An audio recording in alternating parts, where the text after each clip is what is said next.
আসসালামু আলাইকুম বন্ধুরা, কেমন আছেন সবাই? আশা করি ভালো আছেন। আমি হারুন বিন জলিল কৃষকের স্বপ্ন চ্যানেলের পক্ষ থেকে আপনাদেরকে জানাই অভিনন্দন। হ্যালো বন্ধুরা, ভুট্টা চাষের আরও একটি নতুন ভিডিও নিয়ে আপনাদের মাঝে চলে এসেছি। এখন স্ক্রিনে যে ভুট্টার জমিটি দেখতে পাচ্ছেন, এই ভুট্টার জমিতে আমি ভুট্টাগুলো রোপণ করেছি কার্তিক মাসের 15 তারিখে। আর বর্তমানে এই ভুট্টার বয়স হচ্ছে 60 দিন। এখন আপনারা দেখতেই পাচ্ছেন যে ভুট্টার পরিস্থিতি। আলহামদুলিল্লাহ, আমার যে মোসাগুলো, ভুট্টা গাছের মোসা, সেগুলো বের হওয়া শুরু করে দিয়েছে এবং উপরে যে পুরুষ ফুল সেটা বের হয়ে আসছে। আশা করছি যে আল্লাহ রহমতে এক সপ্তাহের মধ্যে পুরাপুরি সব ভুট্টাতেই এভাবে মোসা এবং উপরে পুরুষ ফুলগুলো বের হয়ে আসবে। আসলে আজকে এই ভিডিও করার মূল উদ্দেশ্য হচ্ছে, এখন যে আমার বর্তমানে ভুট্টা গাছের বয়স, এই বয়সে ভুট্টা গাছের জন্য করণীয় কী এবং ভুট্টা জমিতে করণীয় কী। আমরা যেহেতু এই জমিতে কীটনাশকের কাজটা ইতিপূর্বেই শেষ করে ফেলেছি, এখন আমাদের যে কাজগুলো করতে হবে, ভুট্টা গাছের মোসা বের হওয়া শুরু করে দিয়েছে এবং উপরে পুরুষ ফুল বের হওয়া শুরু করে দিয়েছে। এখন ভুট্টা গাছের যে বাড়ন্ত বয়স সেটা শেষ হয়ে গেছে। এখন আমাদের যে কাজটা করতে হবে সেটি হচ্ছে, ভুট্টা গাছের জমিতে পর্যাপ্ত পরিমাণে খাদ্য এবং রস রাখতে হবে। রস এবং খাদ্য রাখার কারণ হচ্ছে, ভুট্টা গাছ থেকে যে এখন মোসাগুলো বের হওয়া শুরু করে দিয়েছে, এই মোসাগুলো যথেষ্ট পরিমাণে বড় হওয়ার জন্য পর্যাপ্ত পরিমাণ জমিতে খাদ্যর প্রয়োজন এবং রসের প্রয়োজন। সেই কারণেই আমরা যে জমিতে, ভুট্টার জমিতে শেষ ধাপে যে সারগুলো প্রয়োগ করে থাকি, অথবা তৃতীয় পর্যায়ে যে ভুট্টার জমিতে সারগুলো প্রয়োগ করে থাকি, সেই সারগুলোই এখন প্রয়োগ করতে হবে।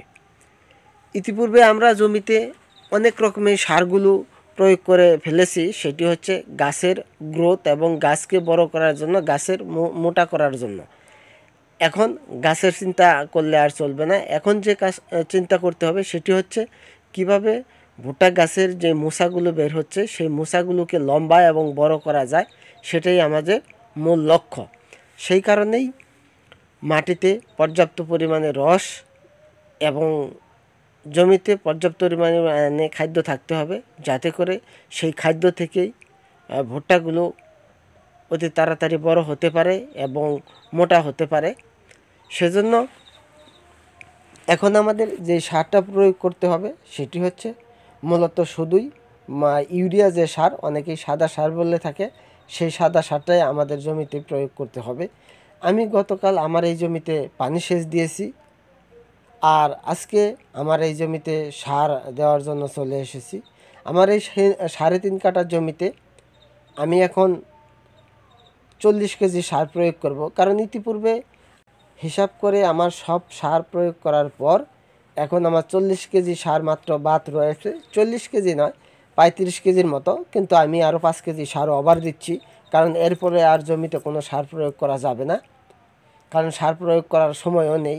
সেই কারণেই এখন আমি আরও 5 কেজি সার বাড়িয়ে দিয়ে মোট 45 কেজি সার আমার এই জমিতে আমি দিচ্ছি। অবশ্যই এই ভুট্টা গাছের মোসা বা কলাগুলো বড় করার জন্য আরও কিছু সার না, সেটি হচ্ছে ভিটামিন, যেমন পিজিআরটা চাইলে এই জমিতে ব্যবহার করা যায়। কারণ আমার এই জমিতে আমি গতবারও কোনো পিজিআর ব্যবহার করিনি, কোনো ভিটামিন ইউজ করছিলাম না, এবারও ইউজ করছি না। আর সারের সাথে ভিটামিন না দিলে চাইলে স্প্রে মেশিনের দ্বারাও এই জমিতে ভিটামিন স্প্রে করা সম্ভব, কিন্তু স্প্রে করাটা খুব কষ্টের বিষয়। এখন জমিতে হাঁটাচলা করাই খুব কষ্ট। সেই কারণে আপনারা যদি কেউ চান যে জমিতে ভিটামিন ইউজ করবেন, তাহলে পিজিআরটা স্প্রে করতে পারেন। আর এখন এই জমিতে সার ব্যবহার করাটাই বড় টাফ ব্যাপার, কারণ জমির ভিতরে হাঁটাচলা করতে গেলে দেখা যায় যে ভুট্টার গাছের যে সাইড দিয়ে দাঁড়ালো একটা পাতা, সেই পাতা দিয়ে অনেক সময় চোখে, নাকে এবং কপালে অনেক সময় দাড়ি, মানে একটা ফ্যাস লাগার মতো হয়, সেখানে একটু জলে। সেই কারণে একটু সাবধানতার সাথে সারগুলো প্রয়োগ করতে হবে।